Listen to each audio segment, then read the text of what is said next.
Assalamualaikum warahmatullahi wabarakatuh. Halo anak-anak kelas 1B, bagaimana kabarnya hari ini? Ibu harap kalian semua dalam keadaan sehat, siap, dan semangat untuk memulai pelajaran pada hari ini. Nah, anak-anak, hari ini kalian akan belajar bersama Ibu. Perkenalkan, nama Ibu Rinda Triwahyuningsih. Kalian bisa panggil Ibu Rinda. Nah, sebelum memulai pelajaran pada hari ini, yuk sama-sama kita buka pelajaran hari ini dengan membaca basmalah bersama-sama. Bismillahirrahmanirrahim. Mudah-mudahan apa yang kita pelajari hari ini mendapatkan berkah dari Allah. Amin. Nah, anak-anak, hari ini kita akan belajar tema 6, lingkungan bersih, sehat, dan asri. Memasuki subtema yang pertama, lingkungan rumahku, untuk pembelajaran yang ketiga. Bagaimana anak-anak sudah siap belajar hari ini? Oke, kalau sudah siap, langsung saja kita mulai ya. Anak-anak, coba kalian perhatikan gambar di samping ini. Nah, menurut kalian ini gambar suasana rumah yang seperti apa ya? Iya, gambar suasana rumah yang berantakan dan kotor. Kira-kira rumah siapa ya yang seperti itu? Anak-anak, suasana rumah seperti itu akan terjadi jika kita malas membersihkan rumah. Baju-baju berserakan, piring-piring kotor berserakan, tentu saja akan disukai oleh serangga-serangga. Serangga-serangga akan datang ke rumah kita. Baju-baju yang menumpuk seperti itu juga mengundang nyamuk. Seperti yang kita tahu, nyamuk juga bisa menularkan penyakit. Oleh karena itu, suasana rumah yang berantakan seperti itu sangat berbahaya bagi kesehatan pemilik rumahnya. Nah, anak-anak, agar suasana rumah kita tidak menjadi seperti yang digambar tadi, kira-kira apa ya yang harus kita lakukan? Iya, tentu saja kita harus rajin-rajin membersihkan rumah. Untuk menjaga kebersihan rumah agar tetap bersih dan rapi, ada banyak sekali kegiatan yang bisa kita lakukan. Di antaranya adalah menyapu lantai, rajin-rajin mengepel, tidak membiarkan piring-piring kotor menumpuk, dan juga tidak membiarkan baju-baju yang kotor berserakan. Dengan menjaga kebersihan lingkungan rumah, itu artinya kita juga menjaga kesehatan kita. Karena lingkungan yang bersih membawa dampak baik juga bagi kesehatan penghuninya. Nah, anak-anak, setiap orang pasti memiliki kebiasaan yang berbeda-beda di rumahnya. Sekarang kita akan belajar membedakan kebiasaan yang baik dan kebiasaan buruk yang dilakukan anak-anak di rumahnya. Nanti Ibu punya gambar. Nah, dari gambar itu kita akan menebak itu kebiasaan yang baik atau kebiasaan yang buruk. Jika itu kebiasaan yang baik, maka akan kita beri tanda centang. Dan jika itu kebiasaan yang buruk, kita akan memberikan tanda silang. Anak-anak sudah siap? Yuk kita kerjakan bersama-sama ya.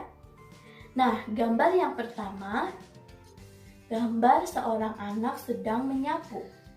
Kira-kira itu kebiasaan baik atau kebiasaan buruk ya? Iya, kebiasaan baik. Jadi kita beri tanda centang. Nah, selanjutnya gambar yang kedua. Gambar seorang anak yang membuang sampah bekas makanannya begitu saja.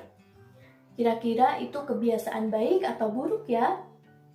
Iya, kebiasaan buruk. Kita beri tanda, betul, tanda silang.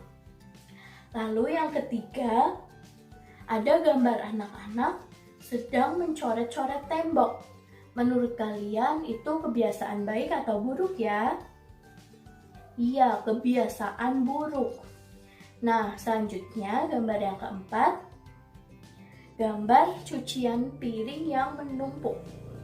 Menurut kalian, membiarkan cucian piring menumpuk kebiasaan baik atau kebiasaan buruk? Iya, kebiasaan buruk. Kita beri tanda silang. Selanjutnya, gambar yang selanjutnya kalian perhatikan. Iya, gambar seorang anak yang menutupi minumannya yang ada di atas meja. Menurut kalian itu kebiasaan baik atau buruk? Iya, betul sekali, kebiasaan baik. Karena jika tidak ditutup, maka nanti bisa dihinggapi lalat. Jadi kita beri tanda centang ya. Lalu gambar yang terakhir, coba lihat. Gambar seorang anak sedang merapikan tempat tidur. Menurut kalian itu kebiasaan baik atau buruk? Iya, betul sekali, kebiasaan baik. Maka kita beri tanda centang. Nah, anak-anak, setelah kalian melihat kebiasaan-kebiasaan anak-anak tadi, dan kalian juga sudah bisa membedakan mana kebiasaan baik dan mana kebiasaan buruk, jangan lupa diterapkan juga di rumah kalian ya. Kebiasaan yang baik kalian terapkan dan kebiasaan yang buruk kalian buang jauh-jauh. Jika kalian sudah menerapkan kebiasaan-kebiasaan yang baik, maka rumah kalian akan bersih dan rapi, tidak akan berantakan dan kotor seperti rumah yang digambar tadi. Oke anak-anak, bagaimana? Apa kalian masih semangat belajar? Nah, biar semangat, sekarang kita permainan yuk. Ibu punya permainan nih, jadi kita akan main susun kata. Nah, di sini ibu punya kartu-kartu kata yang masih acak. Nah, ini dia kartu kata-kata yang ibu punya. Kata-katanya terdiri dari sampah, tempatnya, pada, buanglah. Kata-kata itu masih acak. Nah, sekarang coba kita susun agar menjadi kalimat ungkapan petunjuk yang benar. Kira-kira kalau disusun menjadi kalimat apa ya?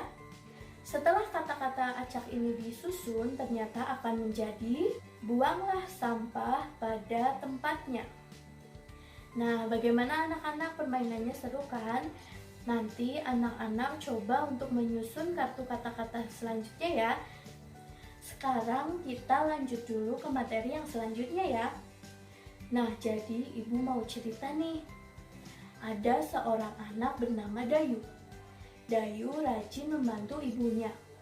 Nah, hari ini Ibu Dayu sedang sibuk karena di rumahnya baru saja selesai acara arisan.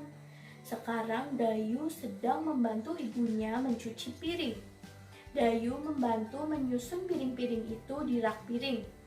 Lalu Ibu Dayu berkata, "Dayu, tadi kita menggunakan sebanyak 35 piring. Tetapi piring milik ibu hanya 24. Sisanya adalah piring milik tetangga yang ibu pinjam. Nah, Dayu, coba sekarang kamu hitung.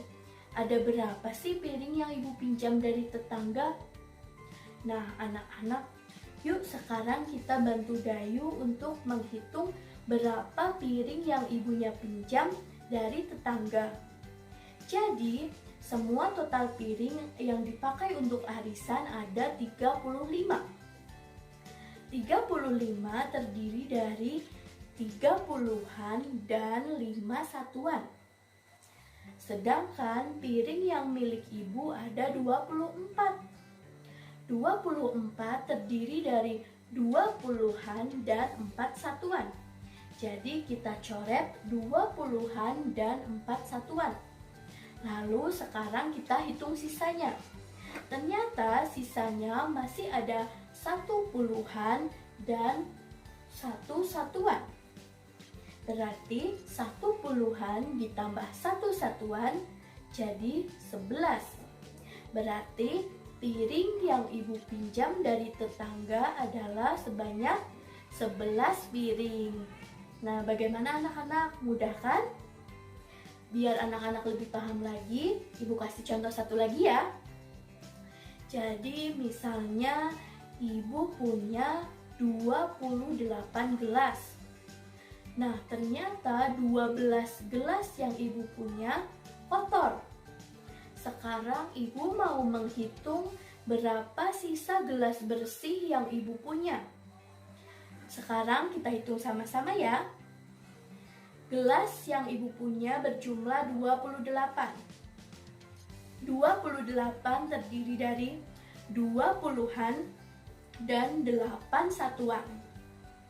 Sedangkan gelas ibu yang kotor ada 12. 12 terdiri dari 10-an dan 2 satuan.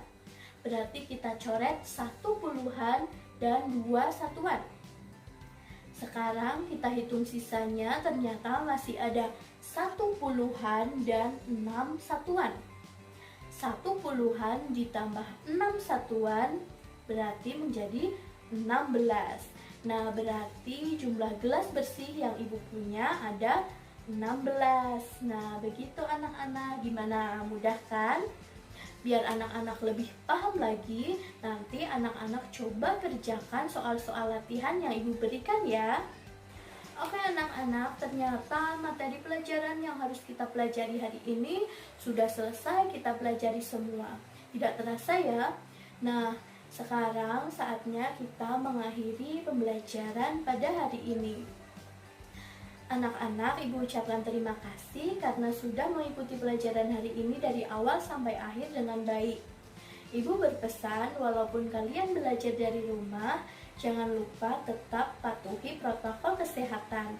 Jangan lupa sering-sering cuci tangan pakai sabun, memakai masker, dan jangan lupa juga untuk makan makanan yang bergizi dan istirahat yang cukup. Dan jangan lupa juga kewajiban kalian untuk membantu orang tua, belajar, dan juga beribadah. Demikian apa yang bisa ibu sampaikan, mudah-mudahan bisa bermanfaat bagi kita semua. Untuk mengakhiri pelajaran pada hari ini, ayo kita baca hamdalah bersama-sama ya. Alhamdulillahirabbil alamin. Nah, anak-anak, demikian pelajaran hari ini. Sampai jumpa di lain kesempatan. Mohon maaf apabila ada tutur kata ibu yang kurang berkenan. Wassalamualaikum warahmatullahi wabarakatuh.